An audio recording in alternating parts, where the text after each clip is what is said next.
Assalamualaikum warahmatullahi wabarakatuh. Saya Nadia Noviana, NIM 20661900036.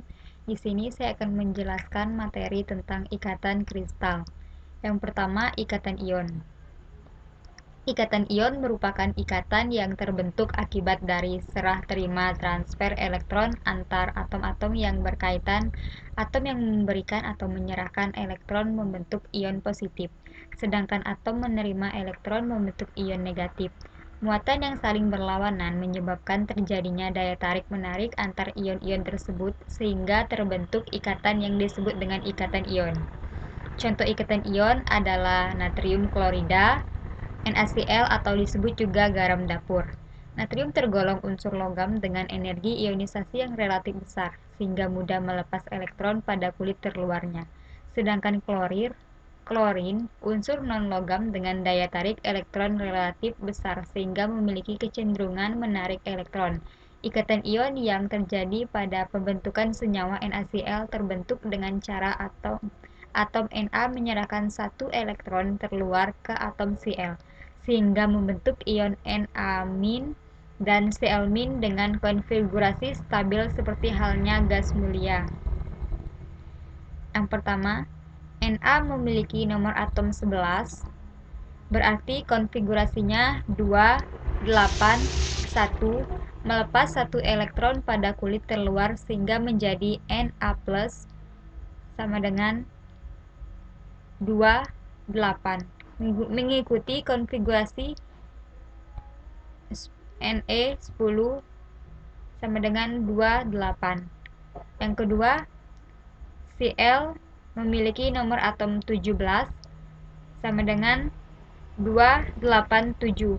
Menerima satu elektron sehingga menjadi Cl- sama dengan 2, 8, 8. Mengikuti konfigurasi 18 Ar. Ar nomor atomnya 18, berarti konfigurasinya adalah 2, 8, 8. Muatan elektron yang saling berlawanan menyebabkan daya tarik antar ion Na+ dan Cl- sehingga membentuk suatu ikatan kimia menghasilkan senyawa NaCl. Sifat-sifat senyawa ion. Ikatan ion hanya dapat terbentuk apabila unsur-unsur yang berikatan mempunyai perbedaan daya tarik elektron atau keelektronegatifan cukup besar. Perbedaan keelektronegatifan yang besar ini memungkinkan terjadinya serah terima elektron. Sifat-sifat senyawa ion adalah yang pertama bersifat polar, sehingga larut dalam pelarut polar. Yang kedua memiliki titik lelah dan titik didih yang tinggi. Ketiga, penghantar listrik yang baik dalam larutan lelehan dan leburnya. Keempat, umumnya mudah larut dalam air. Senyawa ion dapat terbentuk dari ikatan antara unsur-unsur logam dengan non-logam. Beberapa contoh senyawa hasil dari pembentukan ikatan ion adalah sebagai berikut. Yang pertama, NaCl, natrium atau disebut dengan natrium klorida atau garam dapur. Kedua, Na2S, natrium sulfida. KCl, natrium klorida atau silfit. Keempat, CaBr2 atau kalsium bromida.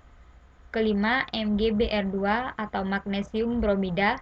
Dan yang keenam, Al2O3 atau disebut dengan aluminium oksida, alumina corundum. Ini kita lihat pada gambar berikut. Ini adalah gambar struktur NaCl. 1 Cl dikelilingi 6 Na dan sebaliknya, 1 Na dikelilingi 6 Cl. Energi yang diperlukan untuk mengeluarkan elektron dari atom Na sehingga menjadi ion Na+ adalah 5,1 eV. Oleh karena itu, Na ditambah 5,1 eV menjadi Na+ tambah E-, sedangkan afinitas dari klorin adalah 3,6 eV. Cl tambah E- menjadi Cl+ ditambah 3,6 eV. Jadi, energi netonya sama dengan 5,1 eV dikurang 3,6 eV sama dengan 1,5 eV. Dan persamaannya Na tambah Cl tambah 1,5 eV menjadi Na+ ditambah Cl-. Pada keadaan setimbang, energi potensial akan menjadi minimum dan pembebasan energi dalam pembentukan molekul NaCl dinamakan energi ikat yakni V sama dengan min E kuadrat per 4V E0 R0. Bila kita masukkan nilai-nilai dari besaran E sama dengan epsilon 0 dan RO, maka kita mendapatkan harga V sama dengan min EV. Dalam hal ini, R0 sebagai jarak antara ion Na plus dan Cl- dalam keadaan setimbang, yakni 2,4A. Jadi, energi yang dibebaskan dalam pembentukan molekul NaCl yang dimulai dari atom netral Na dan Cl adalah 5,1 kurang 3,6 kurang 6 sama dengan min 4,5 eV.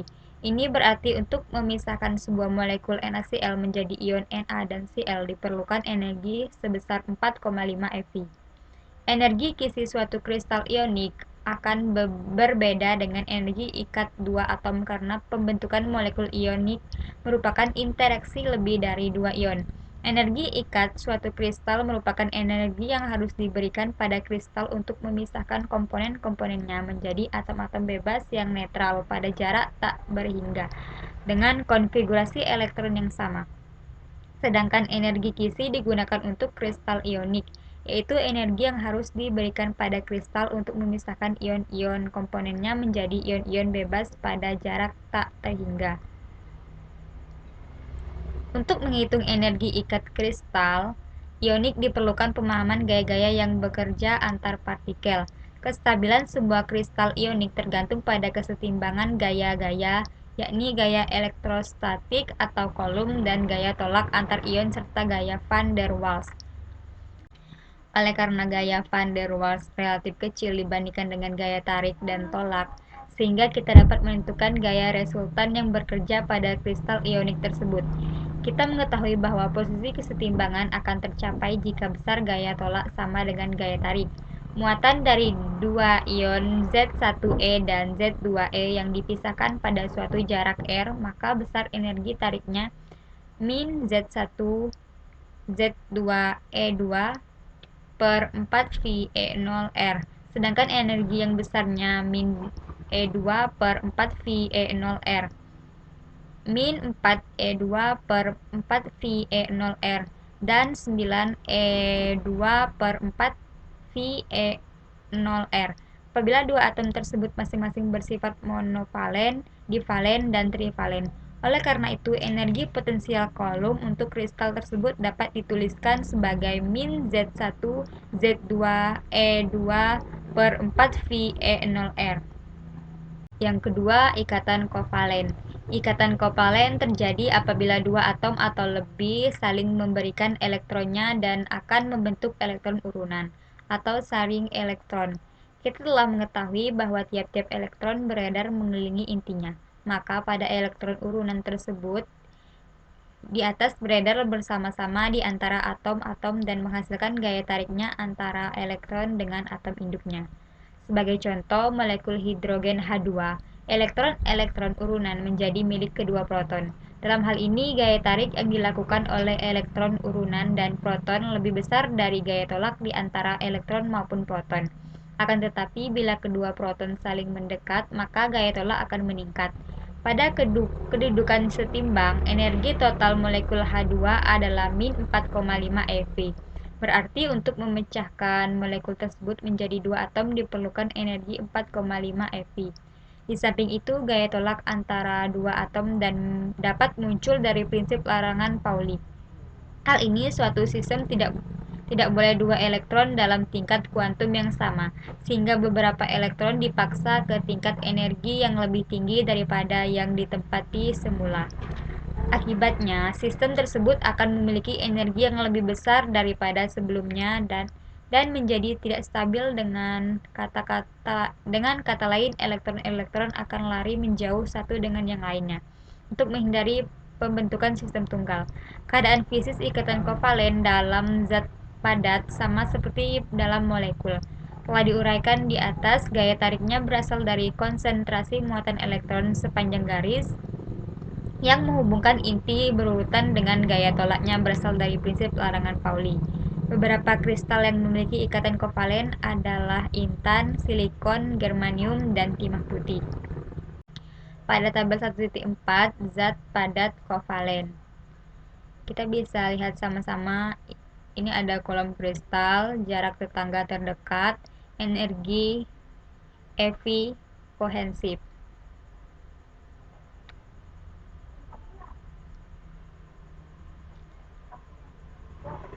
Ikatan kovalen hidrogen dapat dilukiskan seperti gambar satu penggabungan dua orbit atom ke dalam suatu orbit molekul, atau dua elektron mengikat dua inti atom.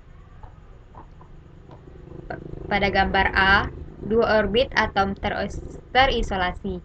Gambar B, penggabungan dua elektron. Gambar C, orbit molekul H2 suatu ikatan kovalen biasanya ditunjukkan dengan memperhatikan dua elektron di antara simbol atom-atom.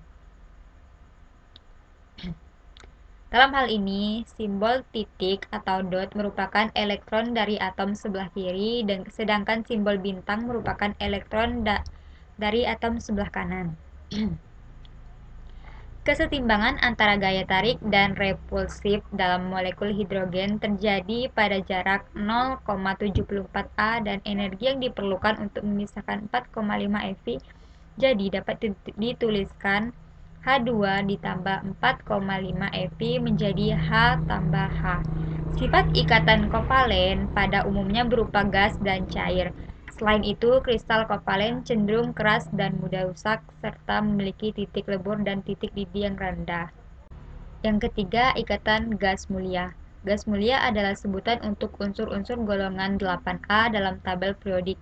Disebut gas mulia karena semua unsur pada golongan ini berwujud gas dan memiliki konfigurasi elektron yang sangat stabil, sehingga akan sangat sulit untuk bereaksi dengan unsur lainnya.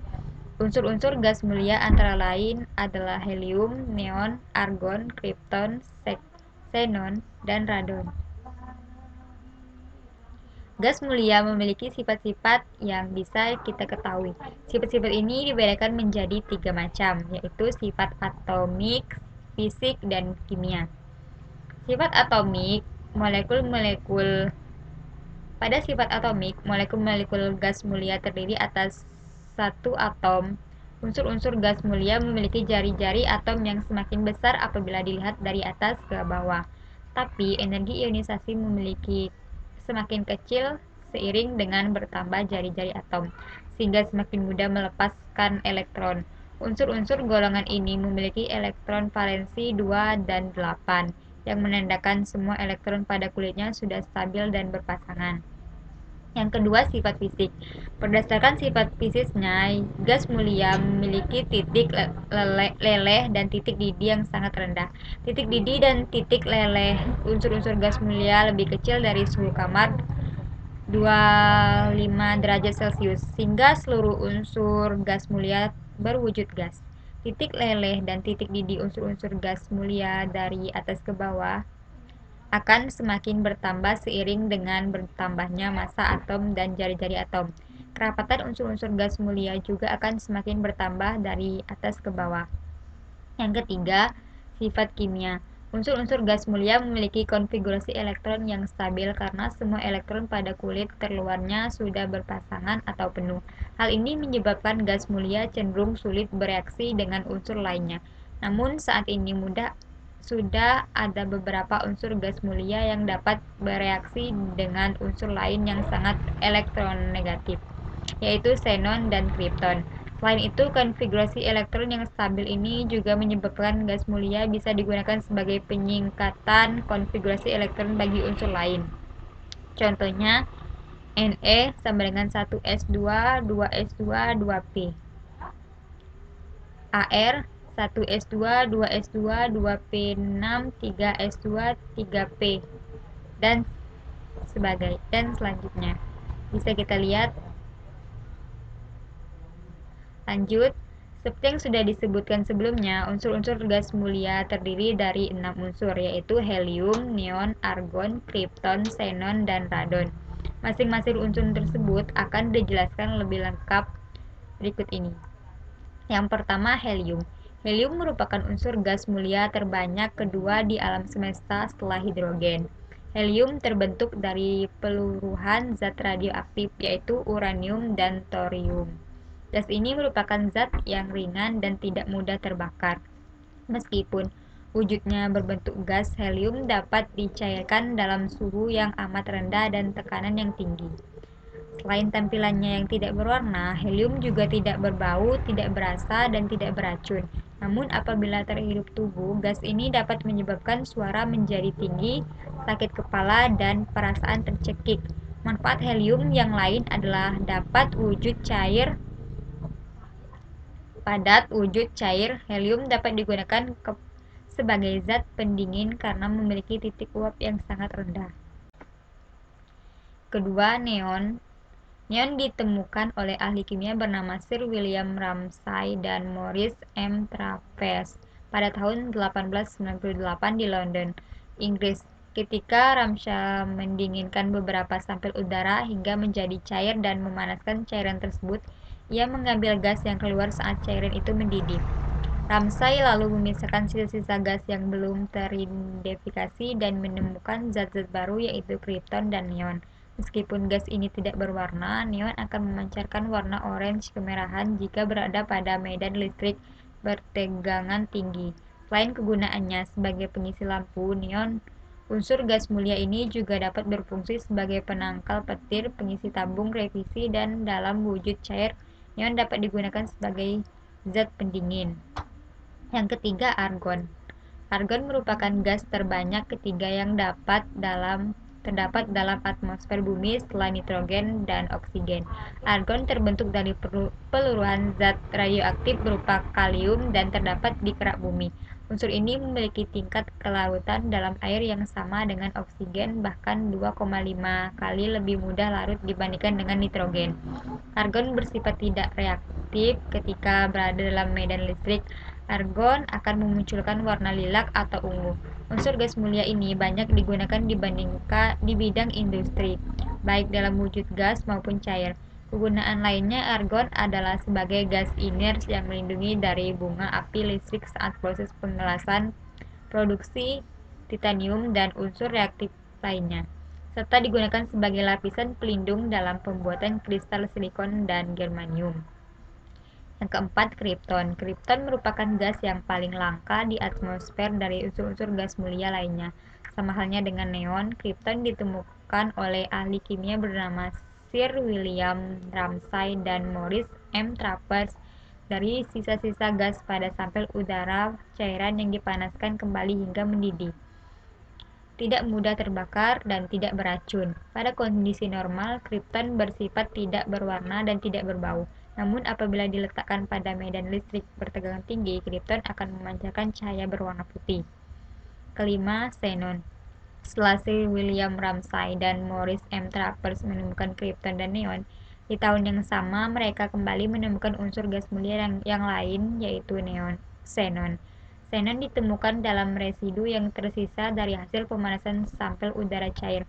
Xenon adalah gas berat yang langka dan tidak berbau. Gas ini bersifat tidak reaktif pada sebagian besar bahan kimia. Xenon akan memancarkan cahaya berwarna biru saat berada pada medan listrik bertegangan tinggi. Saat ini senyawa xenon telah banyak dibuat. Contohnya seperti xenon trioksida dan xenon tetraoksida yang sangat eksplosif.